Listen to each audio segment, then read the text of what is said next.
আসসালামু আলাইকুম। কালকে একটা ঘটনা হয়েছে, আমরা ওখানে দেখতে পাচ্ছ একটা ছেলে মারা গেছে পানি ছড়িয়া। ওই জায়গাতে আমি আইছি আর কি, আমরা বাড়ির দ্বারও আমি ওখানে আইছি। ওই জায়গাটাত মারা গেছে ছেলেটা। আর বিশেষ করে এখন সবেও খেয়াল রাখবা দাদারি বাচ্চা কাচ্চা, কারণ এখন পানি সাইডের দিকেও পানি আছে। আপনারা একটু খেয়াল রাখবা, কারণ ছোটো বাচ্চা তো কুম্বালা কুম্বা যাইব, কেউ কইতে পারে না। আর আপনারা বেশ করে খেয়াল রাখবা সাইডের দিকে, সকালে কুম্বায় যায় কুম্বায় না, আপনারা সবটা খেয়াল রাখতা, নইলে ওলা ঘটনা হয়ে যাব।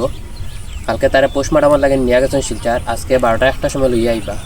আওয়ার পরে আমি আপনার অন্তরে জনজার জোয়ার দেখাই দিব।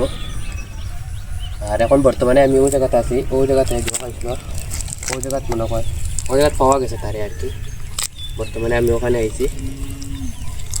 বিশেষ করিয়া আপনারা বাচ্চা অন্তরে সাঁতার শিখাইবার চেষ্টা করবা, সাঁতার শেখানোর চেষ্টা করবা, খুব জরুরি এটা জিনিস বুঝছেন। কালকে যে ঘটনাটা ঘটছে আর কি, কইবার মতো না, তো ছোটো বাচ্চা আবো কিতা করবো, আর তার হায়াতও নাই ওখান লাগে।